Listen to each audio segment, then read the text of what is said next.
Louvado seja o nome de Jesus. Agora sim, já estamos pelo Instagram, pelo YouTube, pelo Facebook. Material que vai para o canal Acorda a Bênção no YouTube, para meditarmos em Hebreus capítulo 2. Hebreus capítulo de número 2. Espero que você já tenha lido este capítulo. Se não leu, leia-o depois, para estar por dentro do que estamos tratando, em nome de Jesus Cristo. Amém? Glória a Deus. Capítulo 2 da carta aos Hebreus. Nós temos aqui uma das coisas que eu quero pontuar nesta oportunidade é, mais uma vez, o focar na humanidade de Jesus, concomitantemente na sua deidade. Já disse na abordagem anterior, quando se trata de deidade, nos referimos ao fato de Jesus ser Deus. Jesus é divino porque veio de Deus. Jesus é celestial porque veio do céu. Porém, Jesus transcende a essas fontes, digamos assim. Jesus, ele é Deus. Quando eu falo da deidade de Jesus, eu falo o fato de Jesus ser Deus. E não estou falando que ele é uma segunda pessoa divina, não, como reza a teologia da Trindade, que eu particularmente não concordo com ela. Eu não sou também unicista. Eu sou mais que unicista. Eu sou monoteísta. Eu não sou unicista porque há uma diferença. Essa corrente teológica, ela não evidencia o plano salvífico de Deus através de Jesus. Já no monoteísmo, não. Que é a crença em um só Deus. Porque até há uma semelhança, né? De unicismo. O unicismo é de único. Assim, pastor, Deus não é único, sim, mas o nome que deram a essa corrente teológica contraria o plano salvífico do próprio Deus através de Jesus Cristo. É tipo assim, o unicismo, ele não preconiza o projeto de Deus em se fazer homem para salvar, entende? No monoteísmo, não. Existe só um Deus e pronto. Existe só um Deus e pronto. É igual ao teísmo, que teria tudo a ver para a gente abraçar o teísmo, né? O que é teísmo? É crença em Deus. Como ateísmo, o A é antônimo de oposição, não é? Ateísmo é a pessoa que não acredita, ou que se diz não acreditar em Deus. Ou ateu, né? No deísmo, interessante, teria tudo para a gente abraçar, mas a gente não pode, porque o deísmo é uma corrente teológica que diz o seguinte: Deus está lá no céu e nós estamos aqui na terra e a gente que se vire. Deus não está nem aí para nós. O nome é bonito, mas o pensamento é errado. É por isso que o mundo diz, né, um adágio popular, um ditado, né, famoso ditado, que nem tudo que reluz é ouro, né? Então tem que ter cuidado com as colocações, as terminologias. Então nós não somos adeptos do deísmo, porque Deus não é indiferente. Deus não é indiferente à nossa realidade. Inclusive nesse capítulo 2 de Hebreus a gente até vê isso. Essa empatia do divino, essa identificação de Jesus conosco. A gente vê isso em toda a Escritura Sagrada. Deus é aquele que se compadece de nós, não é? Deus não é sádico. Deus não gosta de ver a gente sofrer. A Bíblia, inclusive, nos pontua que o pensamento de Deus para conosco é pensamento de paz. É pensamento de paz. Por isso que eu acho uma blasfêmia a pessoa acrescentar ao Salmo 23 angústia, tribulação, perseguição, coisas ruins. Porque quando o salmista, inspirado por Deus, escreve o Salmo 23, não se pensava ali em coisa ruim. Tipo assim, como já escutei algumas pessoas dizerem: o Senhor é meu pastor, nada me faltará. Aí tem gente que diz, acrescenta ao salmo, está errado. Mas também não vai faltar luta, não vai faltar perseguição, não vai faltar tribulação. Mas a gente já sabe disso. Mas o salmo, o contexto, não fala nada disso.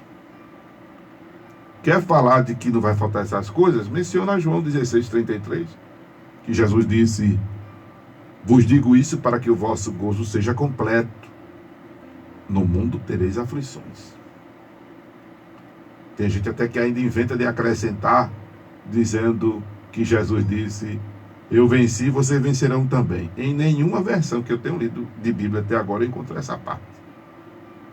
Então tem que ter cuidado com esse acréscimo que as pessoas fazem do texto sagrado, porque aí é responsabilidade das pessoas. Sim, pastor, mas a gente vai vencer, não? Depende só de você. Para você vencer, depende só de você. Porque se no versículo tivesse escrito isso, eu venci, vocês vencerão também, a responsabilidade seria todinha de Deus. A responsabilidade seria todinha de Deus e nós estaremos isentos de responsabilidades. Mas a responsabilidade, senhoras e senhores, é nossa. O Senhor já fez a parte dele. Cabe a nós fazermos a nossa parte. Lucas 16:16, o reino dos céus é tomado à força. Amém? Significa dizer que nós devemos ser persistentes, devemos ser perseverantes, devemos ser determinados. Isso mesmo. Devemos querer. Amém? Devemos nos esforçar. Devemos implantar a nossa vontade no propósito de Deus. Porque nós não somos, volto a dizer, marionetes, nós não somos fantoches, nós não somos robôs, somos seres humanos, temos vontade própria. Louvado seja Deus. E esse capítulo 2 de Hebreus fala exatamente dessa humanidade de Jesus, da sua deidade e dessa identificação do Senhor conosco, essa empatia, né? Que é importante nós entendermos um pouco mais. Amém, amados? Para isso, precisamos estar lendo a Escritura Sagrada, né? Eu falei antes de entrar ao vivo, no Instagram, no YouTube e no Facebook, que eu sempre sugiro que as pessoas peguem a Bíblia, peguem uma agenda, um caderno, uma caneta para escrever alguma coisa, para estarem, de repente, escrevendo uma frase, um princípio que eu pontuo e eu repito em formato de frase, para as pessoas escreverem, para estarem, eu falei, ruminando. Ruminar é o processo da mastigação, que entre os animais que fazem isso, tem o gado, né? Ele come lá a sua ração e ele mastiga, ele engole, e aí ele tem um processo diferente um pouco do nosso, que o nosso movimento é todo peristáltico, né? Da boca para baixo. O do gado, ele faz essa reminiscência, ou seja, essa ruminação, aí volta para mastigar bem direitinho novamente, e depois volta para o estômago e fica nesse processo até o processo digestivo dele ser concluído, e aí você ter o filé, ter né, essa, aleluia, parte gostosa aí que você come de carne, para quem não é vegetariano ou vegano, enfim, come carne, né? E aí tem as partes, né, do animal que é denominada maminha, picanha, lombo, peito, lá. Interessante, né? Pega o animal e numera tudinho ele e diz, né? É bacana. Eu não sei de que parte que é, eu só sei que, glória a Deus, dependendo do churrasco, é muito gostoso, né? Nós temos um movimento digestivo, né, que começa na boca, termina onde vocês sabem, mas o nosso movimento é todo peristáltico, é de cima para baixo. O do gado é a ruminação. E eu usei o termo reminiscência. Reminiscência significa lembrar-se do que passou, estar memorizando para não esquecer. É um processo de fixação. É um processo de fixação. Igual o professor dá a matéria e passa um exercício com um bocado de milhões de perguntas, porque ele quer que o aluno absorva o conteúdo de fato, e aí ele faz um resumo em formato de pergunta, né? Que é para o aluno estar ali fixando o conteúdo. Então a ideia de você pegar a Bíblia, pegar uma agenda, um caderno e escrever, para que exatamente você não esqueça, porque nós somos fadados ao esquecimento, né? Algumas pessoas, infelizmente, têm, né, o gene do Parkinson, né? E aí, por algumas questões genéticas, enfim, acabam evoluindo o Parkinson, né? O Alzheimer, aliás, o Alzheimer, né? O Alzheimer, que é uma demência, né? É uma falha na memória da pessoa. Algumas outras vão por conta dos problemas sociais, financeiros, financeiro é social, enfim, ambiental, né? Existenciais, vão sofrendo impacto em sua memória, e aí o esquecimento vai sendo algo notável. A idade vai chegando também, a gente começa a esquecer um pouco as coisas, né? Mas independente da faixa etária, tem sempre um esquecimentozinho aqui, outro esquecimentozinho ali. É um adolescente que você pede para ele dar um recado para alguém, aí ele esquece de dar o recado, né? Ele não é nem velho essas coisas todas, e nem tem esses problemas todos que nós temos, mas ele esquece de dar o recado que você pediu para dar. Ele esquece de fazer uma coisa que você pediu para ele fazer. Acontece, uma criança, um adolescente, um jovem, um adulto, uma pessoa idosa. Então, não significa necessariamente que o esquecimento seja, dependendo, claro, do seu agravo, uma situação patológica, né? Por que eu estou dizendo isso? Porque Paulo, aliás, em outro momento Paulo fala disso, né? Mas a gente se refere a Paulo, mas não é Paulo que escreveu os Hebreus. Já disse isso na abordagem do capítulo 1. Não foi Paulo quem escreveu aos Hebreus, desculpa aí. É a força do hábito, né? De estar referendando Paulo. O escritor aos Hebreus, que a gente não sabe quem escreveu o livro aos Hebreus, ele sugere que nós observe aqui, atentemos com diligência para as coisas que já temos ouvido. O que é atentar com diligência para o que já ouviu? É estar lembrado. Atentar com diligência é procurar estar lembrado. Amém? Para nos desviarmos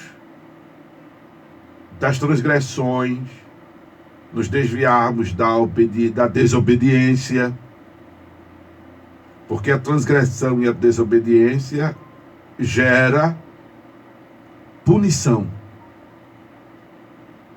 A transgressão, a desobediência gera punição. Quando eu fiz uma abordagem do livro de Jó, que eu considero particularmente o livro mais teológico do Velho Testamento, eu aprendi aí um princípio de que todo princípio bíblico obedecido atrai bênção, como todo princípio bíblico transgredido atrai maldição. Bíblico porque a Bíblia é a palavra de Deus. Então toda palavra obedecida, toda palavra de Deus obedecida atrai bênção. Toda palavra de Deus que transgredimos atrai maldição. Não é? Quando o escritor aos Hebreus se refere a atentarmos com diligência para as coisas que já temos ouvido, eu me lembro, aí concomitantemente, eu me lembro de uma fala de Paulo, lembro aí agora, inclusive, uma fala de Paulo em Coríntios, quando ele diz, vou voltar aqui com vocês, como já disse, não tem nada que impeça da gente voltar aos capítulos lidos já, né? Paulo diz, escrevendo aos Coríntios, no capítulo de número 10, que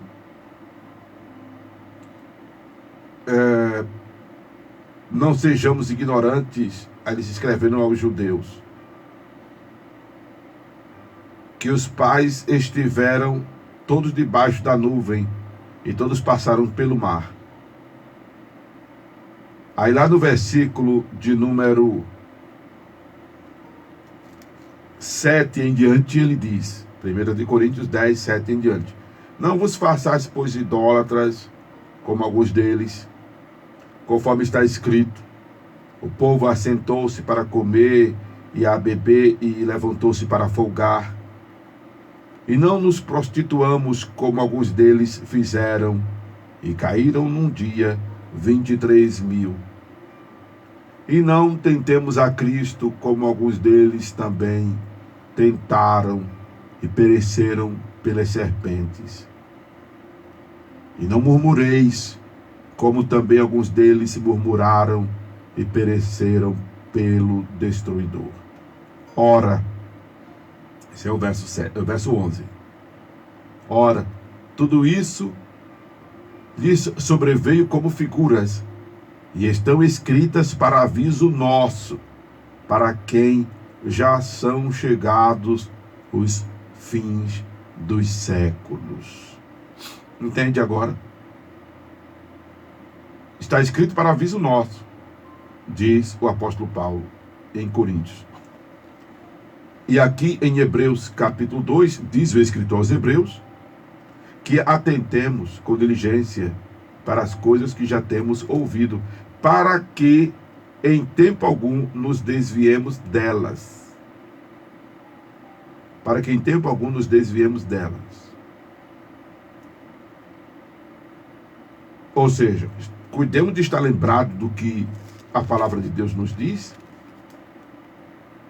para que em momento algum esqueçamos. E para isso é necessário, amados, estar lendo sempre, fazer o processo que eu disse no começo da abordagem, ruminação ou reminiscência, ou reminiscência é a palavra. De ruminação, eu falei que é o processo digestivo do gato, né? E reminiscência é um processo mental, é um movimento que a gente faz para não esquecer aquilo que a gente aprendeu. Porque se você não estiver atualizando os conhecimentos e não estiver colocando sempre em prática aquilo que uma vez aprendeu, você acaba esquecendo. Eu elaborei um projeto para os colegas da faculdade e eu coloquei o nome do projeto Reminiscência. Reminiscência na enfermagem e reminiscência na psicologia. Porque enfermagem é prática. Eu sou técnico em enfermagem, mas se eu não estiver praticando, eu esqueço. A pessoa esquece. Não é? E como enfermeiro, se você também não estiver pondo em prática, quem já é formado aí, não está atuando, sabe disso, que sabe o que eu estou falando. Em qualquer área. Em qualquer área. Se você não estiver exercitando aquilo que aprendeu, mesmo que você não esteja trabalhando na área, atuando na área, mas se você não estiver fazendo uma revisão, atualização dos conhecimentos, você vai ficar obsoleto. E na hora de precisar do conhecimento, você, rapaz, faz tanto tempo, não sei nem como é que faz. Não sei nem como é que se aplica um injetável. Não sei nem como é que se faz uma manobra. Entende? Assim é a nossa vida espiritual, irmão. Assim é a nossa vida espiritual. Crente tem que estar orando. Crente tem que estar lendo Bíblia. Crente tem que estar frequentando o culto. Crente tem que ter um altar em casa. Crente tem que estar aplicado à devoção. Louvado seja Deus. Crente tem que estar meditando a palavra de noite, orando sem cessar, ser um cristão mão no arado, ser um agente ativo da seara. Se não, esquece. Se não, se desvia da verdade, principalmente nessa época de muita heresia, de muita falação nas redes sociais. Aí emprenha pelo ouvido, desculpa a expressão, parece chula, mas é isso mesmo. Vai pelo que está escutando e esquece do que diz a palavra. E esquece do que diz a palavra. Dia desses eu recebi uma ligação de uma ovelhinha, faz tempo que nós não nos vemos pessoalmente, e esse irmão me fez umas perguntas, e ele pontuou umas coisas que há um tempo atrás eu já tinha ensinado, e eu fiquei feliz com o depoimento dele, quando ele disse: Pastor Amaro, quem foi ovelha sua não esquece o que o Senhor ensinou. Mas por que ele não esqueceu? E por que ele não consegue esquecer? Porque ele está sempre estudando a palavra. E ele fez uma pergunta a mim diante do estudo que ele estava fazendo da palavra. E veio a dúvida. Né? Aí ele só quis tirar uma dúvida, só quis esclarecer um algo. Mas por quê? Porque está ali, ó, meditando na palavra, lendo a Escritura. E eu fiquei muito feliz com o depoimento do irmão. Para que eu mande um abraço em nome de Jesus. Amém? Glória a Deus. E aí é importante que nós atentemos com diligência para esta palavra de Deus. Amém, amados?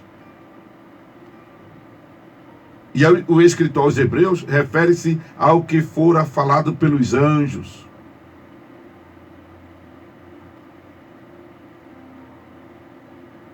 As palavras que foram inclusive faladas por Deus através dos profetas e pelo seu Filho nesses últimos dias, conforme começa o escritor aos Hebreus, dizendo que, havendo Deus antigamente falado muitas vezes e de muitas maneiras aos pais pelos profetas, a nós falou-nos nestes últimos dias pelo Filho.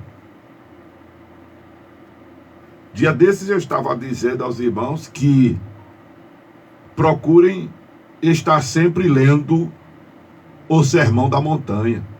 Quer ser um crente diferenciado? Quer ser um cristão de qualidade? Procure, por exemplo, estar fazendo uma reminiscência, procure estar fazendo uma ruminação, procure estar fazendo um exercício de fixação, uma releitura do Sermão da Montanha. Os pastores devem estar sempre fazendo esse movimento cíclico do Sermão da Montanha em suas igrejas, para ensinar os seus membros a serem cristãos. Até porque não se faz mais cristão. Eu estava conversando dia desses com um colega meu, pastor. Não se faz mais crente como antigamente. Se faz mais cristão como antigamente. Eu, particularmente, eu sou novo convertido. Eu vou fazer... Deixa eu fazer as contas aqui. Bom, eu vou fazer... Isso mesmo. Aí para cá. Aleluia. Vou fazer 39 anos de fé. É isso mesmo, Jesus? 39 anos de fé. Deixa eu ver. Eita glória. 14, 39 anos de fé eu vou fazer. Ou seja, há 39 anos atrás, rapaz, já o tempo passa. Por isso que vocês estão vendo a barba branca, o bigode branco, eita glória. Meu cabelo é ondulado, agora ficou só de um lado e cabelo de outro, no meio está aqui só o mar vermelho. Aleluia, tá aberto. No instante passa, Jesus. Eu pensei que era menos tempo. Foram 39. É isso mesmo. Meu Deus, eu estou com tanta dúvida que ainda vou para a calculadora. É mesmo assim. Louvado seja Deus. Hã? Aleluia. Glória a Deus. Hã?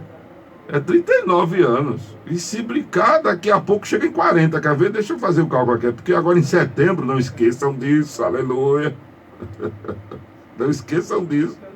Hã? Opa, aqui, ó. Daqui a pouco eu tô fazendo 55 anos, em setembro, dia 22, viu, meu caro presente. Eu me converti aos 15 anos de idade, daqui a pouco faz 40 anos que eu sou convertido ao Evangelho de Jesus. Dia 28 de dezembro eu completo 40 anos de fé. Dia 22 de setembro eu completo ano de idade. Presta atenção, não esquece essa data não.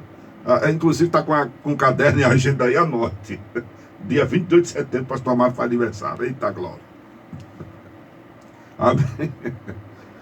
Glória, estou brincando, não estou pedindo presente a ninguém não, mas se quiser dar, eu recebo, irmão. Glória a Jesus. Ó, preste atenção.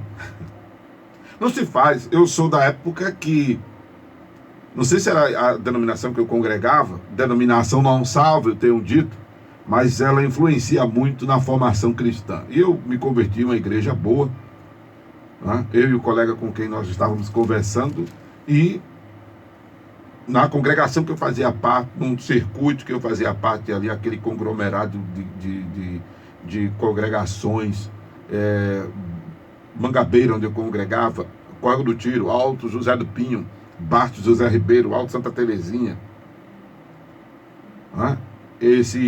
esse acampamento, esse circuito denominacional, a turma era de orar. Casa Amarela, eu ia para a vigília que tinha de homens em Casa Amarela todo sábado.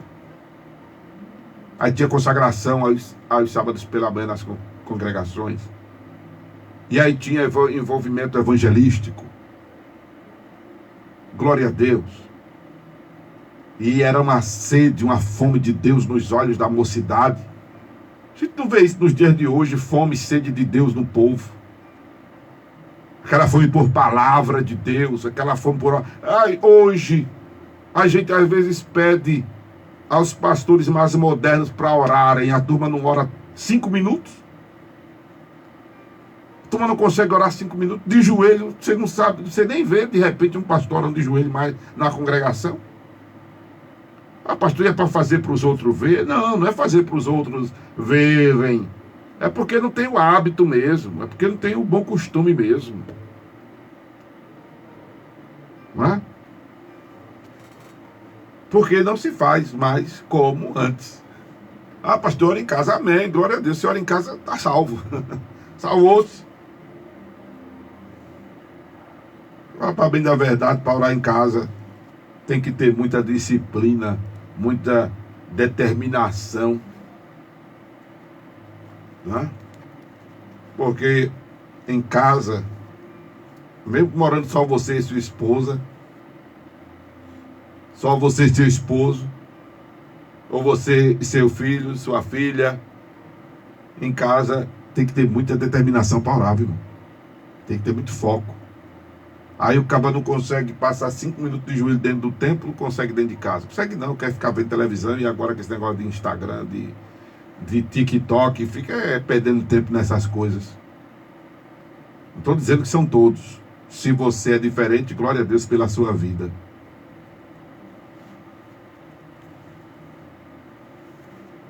Mas estamos vivendo épocas difíceis. É muita falácia. É muita filosofia. É muita fábula que Paulo orientou a Timóteo, a Tito, aos irmãos em Tessalônica, em Colossos, não fixarem-se em fábulas, não darem atenção a essas fábulas. Complicado. Então, para não se desviar da verdade, tem que estar lendo a palavra.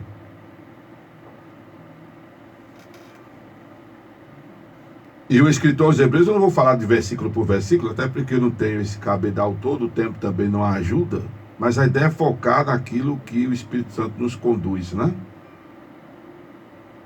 Louvado seja Deus.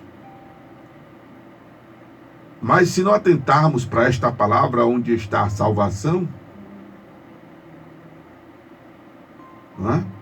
que foi anunciada pelo Senhor e depois confirmada pelos que a ouviram.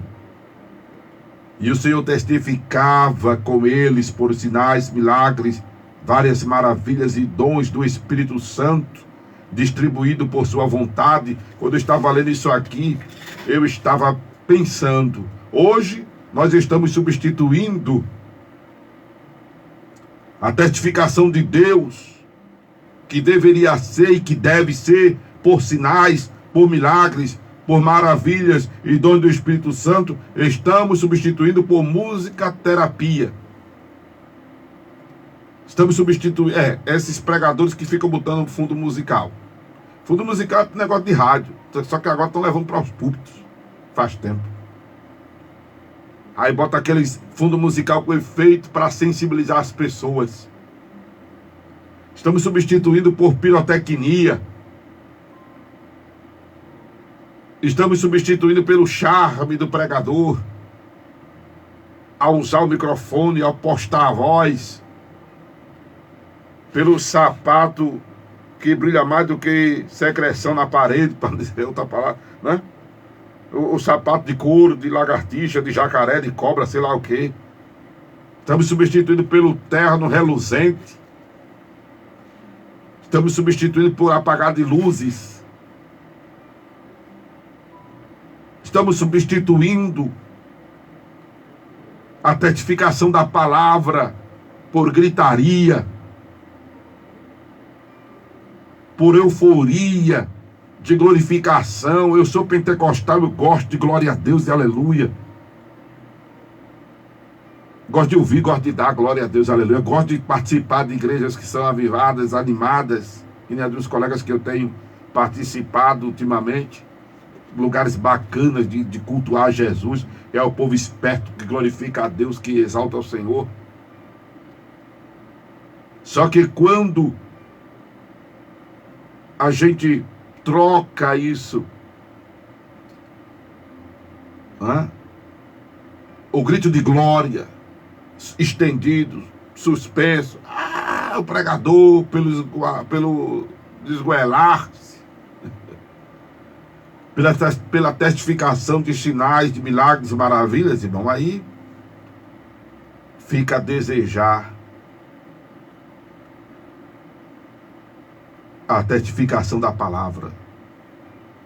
Eu quero cobrar de mim, quero pedir a vocês que orem por mim, e eu oro pelos demais colegas e pregadores todos, para que nós recebamos a testificação da palavra do Senhor através de sinais e maravilhas. Vamos cuidar de cada vez mais, principalmente a partir de hoje, fazemos celebrações com mais substância. Fazer celebrações com mais substância. Pregador, para de encher linguiça. Pregador, para de oba-oba. Pregador, para de estar com conversa mole. Prega a palavra. Porque se pregarmos a palavra, o Senhor testificará a sua palavra. E a testificação da palavra do Senhor vem por meio de sinais e prodígios. A palavra de Deus nos diz, no Evangelho de Marcos, que quando os discípulos saíram pregando o Evangelho, diz a palavra que cooperava com eles o Senhor, confirmando a palavra. Aleluia. Com sinais que se seguiram. O Senhor confirmava a palavra com sinais que se seguiram.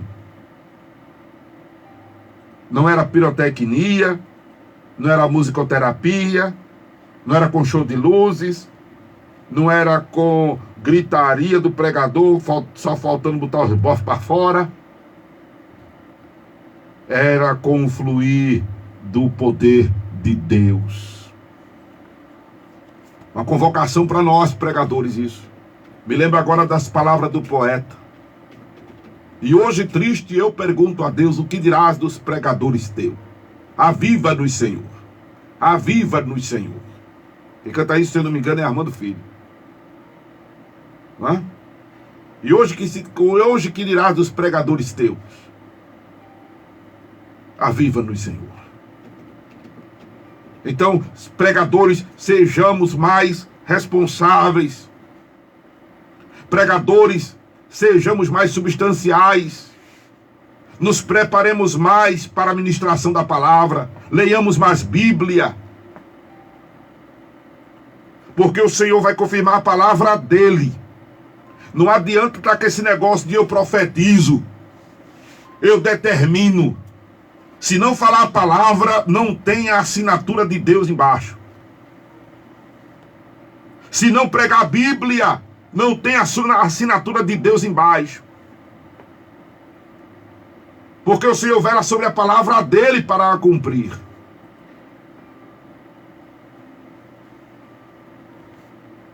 Como escaparemos nós se não atentarmos para uma tão grande salvação? Louvado seja o nome de Jesus. Quer ver milagre? Pregue a palavra. Eu dizia aos obreiros da igreja que eu respondo por ela juridicamente. O pessoal não vem para o templo para me ver nem para me ouvir, não. Porque eu não sou bonito. Está confirmando, né, meu filho? Aí quando Jesus pega um elemento desse, acha ainda. É porque eu sou bonito, eu admito. É por causa da palavra. Porque Amaro tinha audiência de madrugada? Por causa da palavra. Porque algumas pessoas estão me escutando hoje de manhã? Por causa da palavra. Porque Jesus opera? Por causa da palavra. Dia desses alguém até disse, pastor, dia desses não faz tempo, né? Quando o Senhor ora, Jesus opera. É porque sou eu que ora? Não, quem sou eu? Quem sou eu? Faço das palavras de Paulo as minhas palavras, dos pecadores eu sou o principal. Na época de Paulo era Paulo, nessa época, essa é a minha época, o principal sou eu. É porque eu oro a palavra. Eu oro a palavra. Deus vela sobre a palavra dele para cumprir.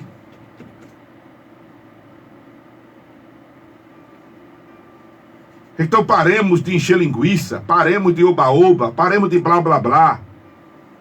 Se você, pregador, falar a palavra, você tem a assinatura de Deus embaixo.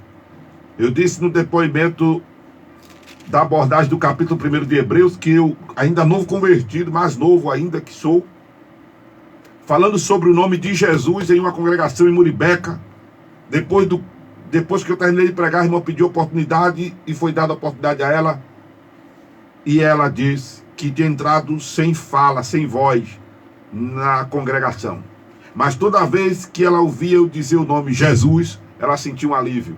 Jesus, um alívio. Jesus, um alívio. E ela disse, eu estou falando, irmão. Depois que esse jovem pregou, eu voltei a falar, porque enquanto ele pregava, eu estava sentindo um alívio por ouvir da boca dele o nome Jesus. É porque era Amaro que estava falando? Não. É porque o nome de Jesus, já vimos no capítulo 1 de Hebreus, tem poder. Porque Jesus é Deus. Jesus é Deus. Vimos que anjo não é para ser adorado. Vimos que anjo não é para ser glorificado. Até fiz uma correlação de Jesus com os anjos nesse sentido. Porque o escritor aos Hebreus, inclusive, diz aqui no capítulo 2, que ele fora feito um pouco menor do que os anjos. Aí presta atenção, por que Jesus fora feito um pouco menor? Porque o nome Jesus é o nome dado ao corpo. O conjunto da ópera, que é o espírito e o corpo, que é o que nos completa. A gente não é gente sem o espírito. Morreu, acabou, se amaram. Entende? O corpo vai ao pó e o espírito vai para a eternidade, que eu espero o meu vá para Deus. Né? Mas aí eu me desassocio eu perco a minha integralidade. Entende, amados? Porque o ser humano é um ser biopsíquico, social e espiritual. E o que acontece? Quando Jesus ele vem a este mundo, aí volta a dizer, o nome Jesus é o nome dado ao corpo. O corpo que o escritor aos Hebreus diz lá no capítulo 10, e aí quem fala lá é Jesus. Sacrifício e obração pelo pecado não quiseste, mas corpo me preparaste. Por quê? Porque Jesus, antes de receber esse nome, o nome que ele recebe é Emanuel. E o que significa Emanuel? Todo mundo já sabe. Deus conosco. Foi o que o anjo disse a José, quando quis deixar Maria em segredo. Recebe Maria como tua esposa, porque o que nela está gerado é do Espírito Santo. Em cumprimento ao que disse o profeta, eis que a virgem conceberá e dará a luz ao menino, e o seu nome será Emanuel, que traduzido é Deus conosco. Aí o anjo diz a José, e o chamarás Jesus, porque ele salvará o seu povo dos seus pecados. Então ele é conhecido comumente como Jesus. A criança que sai do ventre de Maria é conhecida comumente como... Só quem sabe o segredo do Emanuel são os pais. A princípio, só quem sabe o segredo do Emanuel são os pais. Como é o nome dos que foram levar presente para eles? Que foram levar presente para ele? Os magos, os magos, Os magos que foram levar, porque viram o sinal de Deus que tinha nascido o Messias.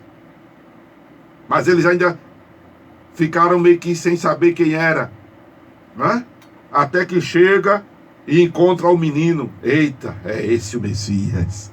Aleluia. Oh, glória. Glória a Jesus. Tá aqui, estamos presentes, meu filho. Oh, glória. Aleluia. Oh, aleluia. Tome aqui, menino. Esse menino é Deus, pessoal. Em forma humana. Que coisa profunda. Aí dali, ó, silêncio total. A turma só vem saber. Ixi, só vem saber não. Só vem ter uma ideia de quem é Jesus a partir dos seus feitos. O colega estava dizendo aqui, rapaz, um dos milagres que eu acho extraordinário é Jesus andando por cima das águas. Ele até disse, fazendo surf. Eu digo, não, Jesus não estava cheio de muganga, porque o tal do surfista faz meio mundo de muganga, né? Jesus estava indo ao encontro dos discípulos, andando na moral, aleluia, aleluia, por sobre as águas. Ô, glória! Ele estava indo por sobre as águas. Louvado seja Deus. Em outro momento, Jesus está numa festa. Soldados chegam lá para querer prendê-lo. Ele passa por meio de tudinho e ninguém vê. Ninguém vê. Ou a turma ficou cega, ou Jesus se fez invisível. Um milagre aí extraordinário aconteceu. Ninguém vê. Ninguém prende ele. Ele estava por aqui, cadê? A Bíblia diz que ele passa e ninguém vê. Aleluia. Vai dar uma de invisível para você? Não consegue, não consegue. Mas Jesus é Deus. Quando chegaram no monte e foram pegá-lo, aprendê-lo, és tu o Jesus? Aí Jesus, sou eu. Os homens, bum, no chão. Levanta para cair de novo. És tu? Bum, cai de novo. Aleluia. Oh, glória a Jesus. Aí Jesus está falando com os discípulos. Mestre, mostra-nos o Pai. Aí Jesus diz, rapaz, há tanto tempo que eu estou com vocês e vocês não viram o Pai. Quem vê a mim, vê o Pai. Vede-o pelo menos pelas obras que eu tenho feito. Entende, amados? Como o nosso Jesus é extraordinário. Aí, menor que os anjos, porque a estrutura física de Jesus, mesmo sem ele ter pecado, mas era igual à nossa. Prova tanta que ele, mesmo sendo Deus, mas ele como homem dormiu na polpa do barco, a tempestade estava lá rolando. Mestre, te acorda, não se dá que pereçamos, porque como Deus ele jamais dormiria. Como Deus ele jamais dormiria, porque Deus não dorme. Mas ele estava 100% sendo Deus e 100% sendo homem. Aleluia. Ele teve dor. Você acha que não doeu a cruz? A coroa de espinho? Você acha que não doeu? Você acha que não doeu as chicotadas que ele levou? Saiu sangue. Sangue. Saiu sangue. Mas a Bíblia diz que ele, como cordeiro mudo, foi ao matadouro. Como ovelha muda, não abriu a sua boca. Ou você acha que ele sentiu dor, irmão? Sentiu dor. Ele foi feito menor do que os anjos porque teve estrutura humana. Estrutura humana. E como humano nós somos limitados. Entende? Mas nós já vimos no capítulo 1 que, aleluia, a nenhum anjo foi dito: tu és o meu filho, hoje te gerei. Aos anjos foi dito que o adorassem. Aleluia. Glória a Deus. Glória a Deus. Glória a Deus. Glória a Jesus. Glória a Jesus. Glória a Jesus. Amém, amados? Então, para encerrar, infelizmente, por causa do tempo, né? A gente volta a esse capítulo 2 de Hebreus em outro momento, que ele é lindo, ele é delicioso. Mas meditemos nesta palavra de noite, para que nossa vida seja como a árvore plantada junto à ribeira de água, que dá o seu fruto na estação própria, as folhas não secam e tudo quanto fizermos prosperará. Se esta palavra não mexeu com você, foi a voz de Amaro Correia. Mas se ela mexeu com você, lhe exortou, lhe consolou, lhe edificou, lhe encheu como me encheu, aí, meu irmão, foi a voz de Deus, a voz do divino. Momento de oração.